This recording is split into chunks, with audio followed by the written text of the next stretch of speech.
J-Dub is back at it, here to give everyone another Chicago Cubs related video coming off of an MLB trade deadline where the Chicago Cubs trade away a lot of the core players left from the 2016 World Series winning team and pretty much left me in shambles as far as baseball goes for the rest of the year, as I didn't watch any games after that, regular season or postseason games, including World Series.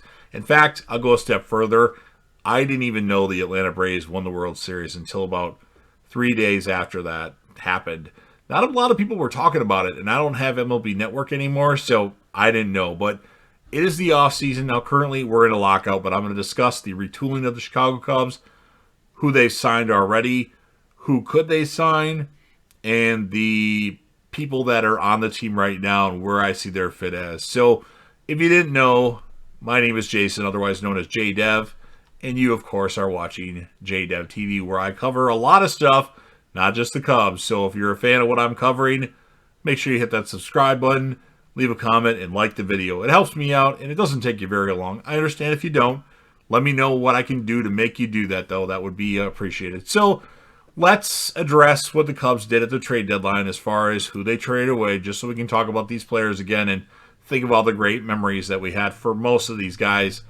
It was hard to let go of Chris Bryant and Anthony Rizzo and Javi Baez. Those trades were hard to talk about. I knew at least one or two of them would happen, but I didn't think all three of them were going to happen. And now Javi Baez is signed with the Detroit Tigers.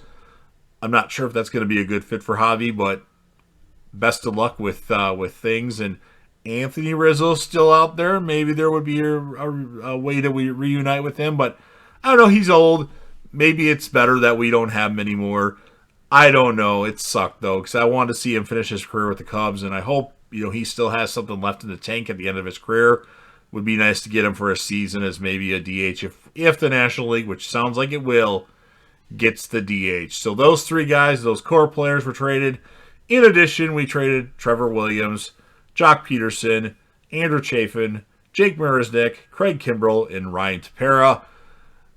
I like the Kimbrell deal, even though I wanted to keep Craig Kimbrell because he looked really good last year. Well, at least until he went to the White Sox, that is. But we got Nick Madrigal, who can slot in at second base. I think he should be solid, unless he gets hurt, which does happen a lot with him. I'm not completely sold on Nico Horner as our shortstop. If there's a way to upgrade the shortstop position, I would be all for it. As of right now, Nico Horner is slotted in as our starter. But it wouldn't surprise me if somebody else is brought in. Maybe a Carlos Correa. Although Carlos Correa always gets hurt, so that'd just be like having another injured player on the roster. At the moment, we still have Wilson Contreras. I highly expect him to get traded. He's pissed off, and I don't see him re-signing with the Cubs. And we have a lot of catchers in our farm system. Maybe on the younger side, though, they need time to develop.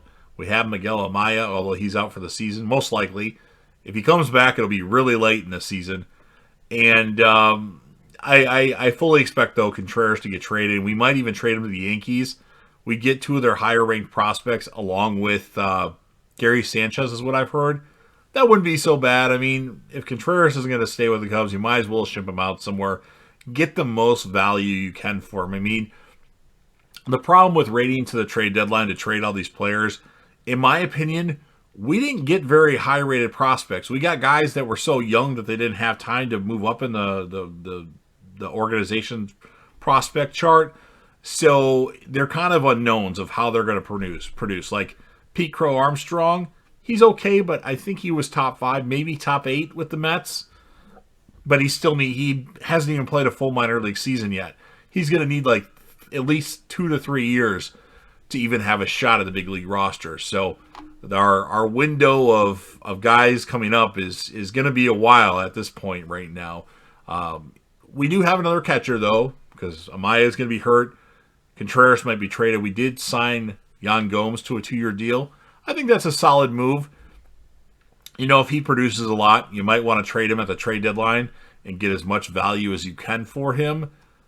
Personally, that's what I do. Our outfield, I don't know who's going to be in the outfield. I expect Ian Happ will have one of those positions. Jason Hayward, His deal has been one of the worst deals in Chicago Cubs history. I mean, if you're going to pay a guy $184 million to give a good speech at the rain to win a World Series, I guess he's worth something because of that. But people argue that Alfonso Soriano was terrible with the Cubs. I beg to differ. Compared to Jason Hayward, Soriano's a Hall of Famer compared to Hayward, who's barely done anything. So we need a big year from Hayward. He needs to do something this year. He needs to produce as a left-handed bat. He needs to do more than what he's done. Otherwise, at this point, you might as well just put him on waivers. Eat up the money that you owe him. But, I mean, why? Why take up a spot when you can play somebody else? We had great years from some corner infielders last year who I hope continue this dominance that dominance is maybe they did really good. Patrick Wisdom did awesome all season long when we had Brian and Rizzo still, and then after we moved them. And then we have Frank Schwindel, who came out of nowhere and had a really good season with the Cubs. So if those guys can still produce, our window might be closer than what we think. We did sign Clint Frazier to a low-risk one-year deal. If Hayward sucks and Happ is the only solid outfielder we have, we could see a lot of Clint Frazier this year. We also got Harold Ramirez from the Guardians. He may compete for playing time with Michael Hermosillo. One of those guys will probably be on the roster. I'm not sure who. And if we have the DH, it's possible somehow, some way that both of those players do end up making our final roster. But the Cubs actually made a pretty big signing. Surprisingly, we signed Marcus Stroman to a 3-year deal. He's one of the best pitchers that were at least on the market this offseason. And I think we got him for a pretty good price. I mean, I would have preferred to pay him a couple million less a year. Just a couple million. But, I mean, he has the possibility to be a really good pitcher. He'll slot in as our number 2. We still have Kyle Hendricks as our number 1. And we also got Wade Miley off waivers for $10 million. I think Wade Miley will probably be our 4 or 5. He's a solid left-handed pitcher. I mean, we're not going to have many options, so he'll be counted upon to do a lot this season, I believe. So I figure Contreras will get moved. I think Hayward will probably get released. Unless Hayward comes back with a bang, I don't see it happening. Who else could the Cubs bring in? There are 2 players that I want to see the Chicago Cubs reunite with. The number 1 free agent target that I want on the Cubs, and I don't know if we can afford both of them, but one for sure, Nick Castellanos. Nick Castellanos has been a beast.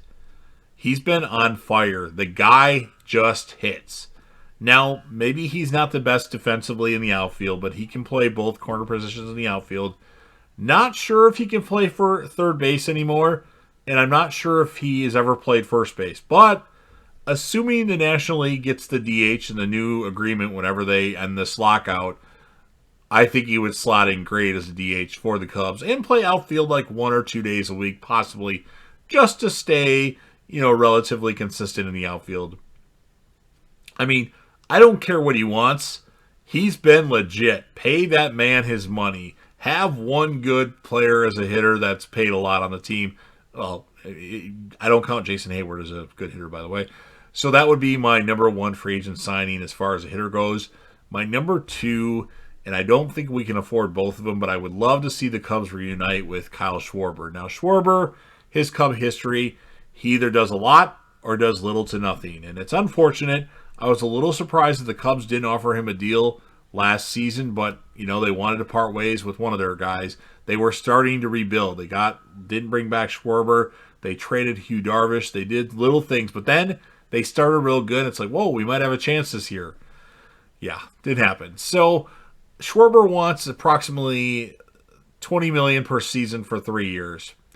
If we strike out on Nick Castellanos, I would love the Cubs to reunite with Kyle Schwarber. I think Schwarber can do big things. Maybe let him be that man in the middle of the order, let him rake, and just see what he can do. Because the Cubs have put him in weird positions in the lineup, like first, second. I want to see him fourth or fifth in the lineup. Let him rake, see what he can do for a full season. Assuming he stays healthy, I would love Schwarber back with the Cubs. Because in my opinion, and you may disagree with me on this, I think Kyle Schwarber was the MVP of the 2016 World Series. He didn't play every game, or he didn't start every game, but his hits that he gave the Cubs were very important. Ben Zobrist had some hits too, but I think Schwarber had some very key things. And I'm sure a lot of you would disagree with me on this, but Schwarber, just coming back from the injury, let alone, was an amazing accomplishment. So he's my 2016 World Series MVP, and you can let me know in the comments section what you think about that. So again, Castellanos, Schwarber, two guys I would love to have on the Cubs. So that kind of ends my breakdown of where things are going to go this season for the Cubs. You know, we still have next year. We still have at the moment, we still have 2 years of Jason Hayward. Once we get off of Jason Hayward's contract, then things shall get interesting. But I would love to see the Cubs build more from the farm system and not sign all these guys to really crazy deals. So Castellanos would be the one exception. I think Schwarber, if he puts up relatively the same numbers as he did last year with the Nationals and Red Sox, I think $20 million for him is pretty good. I would even probably give him 22 a year, just as sorry we let you go, or sorry we didn't offer you a contract. Come on back, give the fans something to cheer about. Somebody from the 2016 World Series championship team. So that is my thought on that. Ken, if you're a Cubs fan, please subscribe to the channel. I know the Cubs aren't the only thing that I talk about on this channel, but the more people that subscribe to Cub videos that I do, the more I would talk about them when time permits. And obviously, I'm going to try going forward to cover these signings when they happen and not a week later. Sorry, I was a little late on this one, but I did it nonetheless. I was still upset from the trade deadline, so it took me a while to get into off-season mode for the Cubs. Leave a comment in the comment section about your thoughts. What do you think the Cubs should do? What do you think the lineup's going to look like? Give me your starting lineup for the Chicago Cubs with Madrigal leading off for them. And don't forget to hit that like button. You know, it helps the channel, helps the YouTube algorithm. And of course, JDev will return.